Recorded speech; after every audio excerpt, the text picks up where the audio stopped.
भंडारा गोंदिया जिला वासियों के लिए खुश खबर है।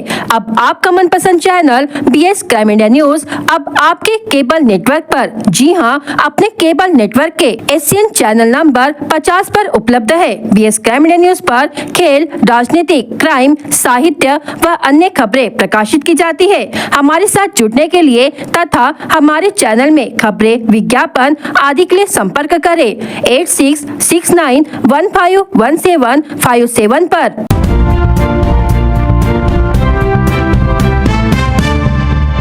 भंडारा जिले में अवैध रेत तस्करी जोरों पर।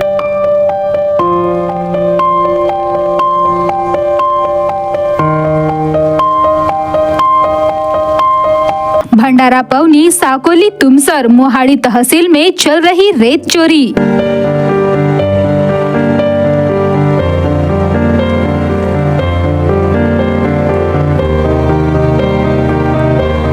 संबंधित अधिकारियों के सहयोग से चल रही है अवैध रेत चोरी। खनिज विभाग के अधिकारियों के नाम पर क्या कर रहे हैं प्राइवेट लोग रेत घाटों से अवैध वसूली।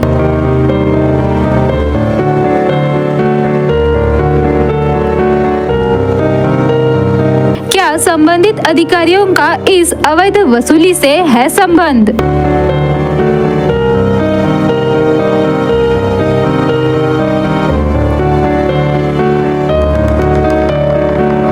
आखिर क्यों मौन है खनिज विभाग के अधिकारी?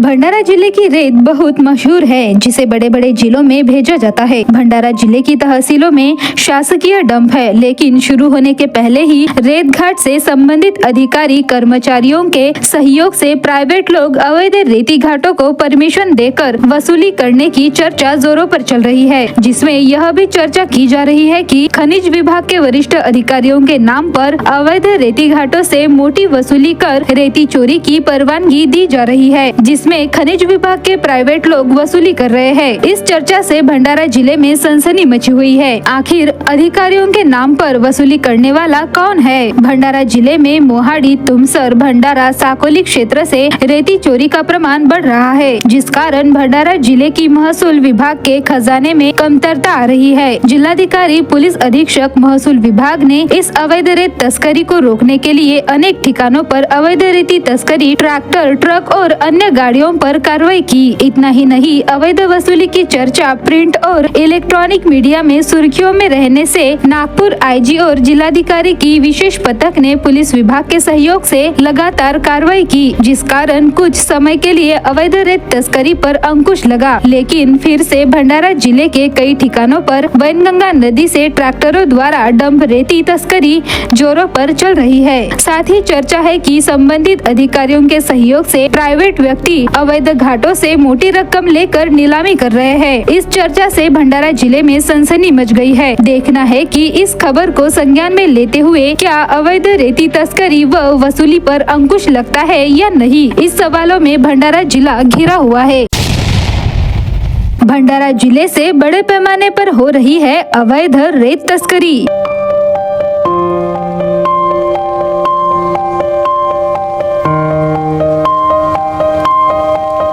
MP की रॉयल्टी भंडारा की ETP लगाकर कर रहे हैं रेत तस्करी।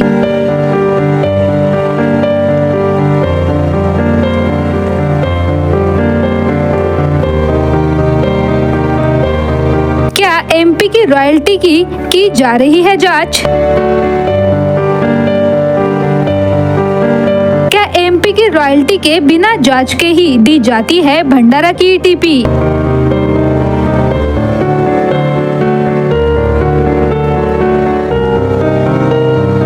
महाराष्ट्र सरकार का हो रहा है करोड़ों का नुकसान।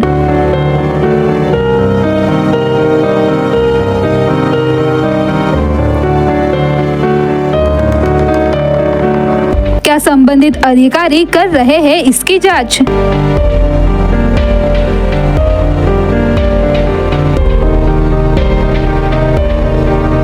MP की रॉयल्टी को लेकर इसके पहले भी की गई थी रेत तस्कर और घाटों पर कार्रवाई।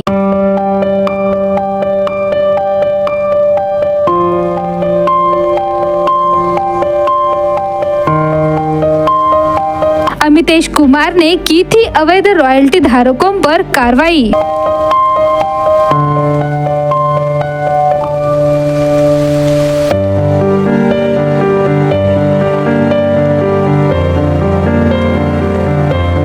भंडारा जिले में वैनगंगा नदी की रेत बहुत मशहूर है, जिसे अन्य राज्यों जिलों में भेजा जाता है। लेकिन महाराष्ट्र और एमपी की वैनगंगा नदी की सीमा होने से एमपी से रेती परिवहन जोरों पर की जा रही है। आपको बता दें कि एक ऐसा मुद्दा लेकर बीएस क्राइम मीडिया न्यूज खुलासा कर रहा है कि जिसे सुनकर आपके पैरों के नीचे से जमीन खिसक जाएगी। एमपी की रॉयल्टी लगाकर बड़े पैमाने पर रेती तस्करी की जा रही है, जिसे एमपी की रॉयल्टी और भंडारा की ईटीपी दिखाकर रेत तस्करी जोरों पर की जा रही है। आपको बता दें कि ऐसी रेत तस्करी को लेकर आईपीएस अमितेश कुमार ने जब नागपुर में इसका खुलासा किया था, तब अवैध रेत तस्करी और घाटों पर कार्रवाई की गई थी। लेकिन अभी चर्चा का विषय बना हुआ है कि एमपी की रॉयल्टी बिना जांच किए भंडारा से ईटीपी देने पर बड़े पैमाने पर रेत तस्करी की जा रही है। ऐसी चर्चा बनी हुई है। एमपी की बोगस रॉयल्टी लगाकर भंडारा की ईटीपी से रेत तस्करी की जा रही है। भंडारा जिले में इसके पहले भी एमपी की रॉयल्टी का बड़ा खुलासा किया गया था, जिसमें महाराष्ट्र के हो रहे महसूल के नुकसान पर अंकुश लगाया गया। लेकिन अभी एमपी की बोगस रॉयल्टी खुलेआम चलने की चर्चा हो रही है, जिससे बड़े पैमाने पर रेत तस्करी बोगस रॉयल्टी लगाकर भंडारा की ईटीपी लेकर भंडारा से परिवहन कर रहे हैं। यदि संबंधित अधिकारी एमपी की रॉयल्टी की जांच कर भंडारा की ईटीपी दी गई तो हो रही अवैध रेत तस्करी का बड़ा खुलासा हो सकता है। चर्चा यह भी बनी हुई है कि इसकी जानकारी कुछ संबंधित अधिकारियों को होने के बावजूद भी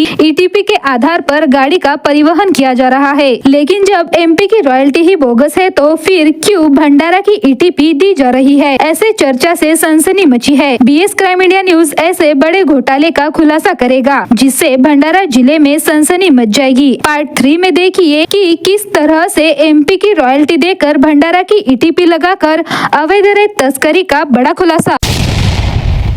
शनिवार दोपहर 21 दिसंबर को क्षेत्र के फुले शाहू अंबेडकर विचार मंच एवं समस्त आम्बेडकरी विचार के संगठन एवं जन समुदाय द्वारा सीता सावंगी, चिखला, राजापुर, नाका डोंगरी, आष्टी, लोबी, पाथरी आदि गाँव से राज्यसभा में दिनांक 17 दिसंबर 2024 को गृह मंत्री अमित शाह द्वारा डॉक्टर बाबा साहेब आम्बेडकर पर आपत्तिजनक टिप्पणी किए जाने के विरोध में व संविधान के हुए अपमान के विरोध में तथा परभणी में आम्बेडकरी समाज के युवक सोमनाथ सूर्यवंशी की पुलिस हिरासत में हुई मृत्यु के विरोध में विशाल रैली का आयोजन किया गया, जहां रैली गोबरवाही में दवाखाना चौक से आरंभ होकर पुलिस स्टेशन गोबरवाही पहुंचकर थानेदार विरोध गिरी को ज्ञापन देकर दोषी गृह मंत्री अमित शाह एवं अन्य के खिलाफ उचित कार्रवाई करने की मांग की गई। निवेदन की प्रतिलिपियां महामहिम राष्ट्रपति महोदया, प्रधानमंत्री नरेंद्र मोदी, केंद्रीय सामाजिक न्याय मंत्री, राज्य के मुख्यमंत्री देवेंद्र फडणवीस को प्रतिवेदन भेजा गया था। मांग की गई कि केंद्रीय गृह मंत्री को बर्खास्त किया जाए। परभणी जिले में संविधान की प्रतिकृति का अपमान करने वालों पर कार्रवाई की जाए। सोमनाथ सूर्यवंशी की मृत्यु के लिए जिम्मेदार दोषियों पर कड़ी कार्रवाई की जाए। बाबा साहेब का अपमान, संविधान का अपमान जिन्होंने किया है, यह सारे देश से क्षमा याचना करे।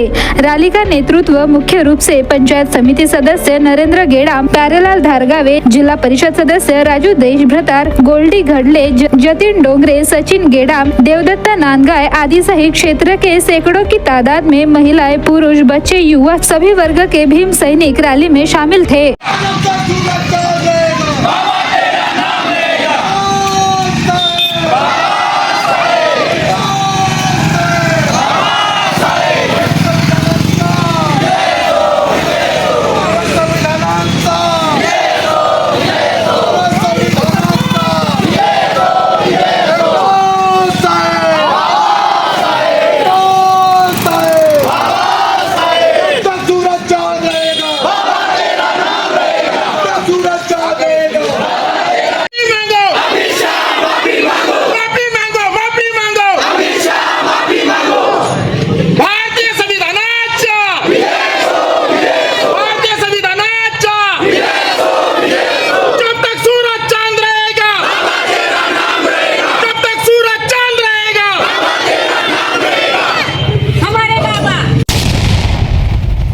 भारतीय संविधान के शिल्पकार डॉक्टर बाबा साहेब आम्बेडकर के स्मारक व संविधान की अवमानना करने के विरोध में शनिवार 21 दिसंबर को भंडारा शहर बंद आंदोलन किया गया। इसके पहले सुबह लगभग 500 लोगों ने मिलकर बाइक रैली निकाली। शहर की दुकानें बंद रखी गयी। घटना के विरोध में सुबह कुछ स्थानों पर टायर जलाए गए। परभनी हत्याकांड व दंगल विरोधी कृति समिति भंडारा द्वारा शहर के मुख्य मार्गों से मोर्चा निकाला गया।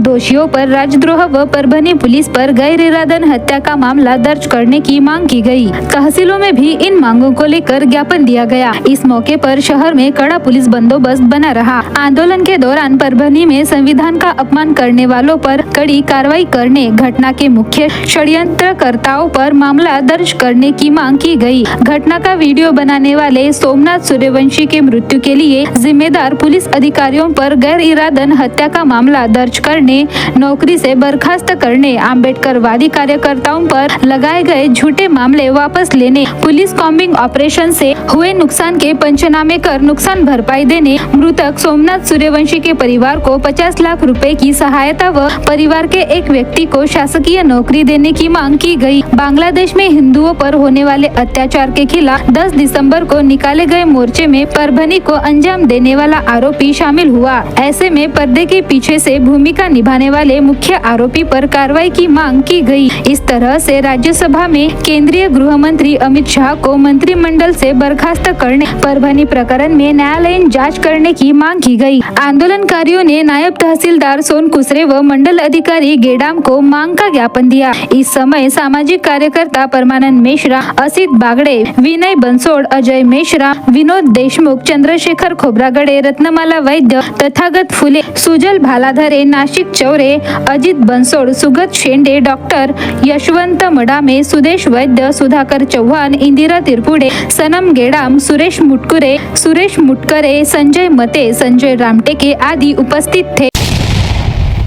भंडारा जिले में फिर एक बार बेमौसम बारिश होने की संभावना मौसम विभाग ने व्यक्त की है। इसे लेकर आपदा प्रतिबंधन विभाग ने अलर्ट जारी किया है। 24 से 27 दिसंबर के बीच बारिश हो सकती है। ऐसे में धान कटाई कर खेतों में रखी हुई फसलों का नुकसान होने की संभावना बनी हुई है। वहीं तुअर फसल भी खेतों में है। बादलों के चलते इस फसल का भी नुकसान हो सकता है। इससे किसानों की परेशानी बढ़ सकती है। पिछले माह के अंतिम सप्ताह में जिले में बेमौसम बारिश हुई थी। बादलों से जिले में मौसम में बदलाव आया और ठंड से नागरिकों को राहत मिली। लेकिन अब फिर से पिछले माह की तरह ही बेमौसम बारिश हो सकती है। गत 2 दिनों से जिले में बादल बने रहते हैं। बादल से ठंड घट गई है। 24 से लेकर 27 तक 3 दिनों तक बारिश होती है तो किसानों की समस्या बढ़ सकती है। किसानों को फिर एक बार नुकसान का सामना करना पड़ सकता है। भंडारा जिला वासियों के लिए खुश खबर है।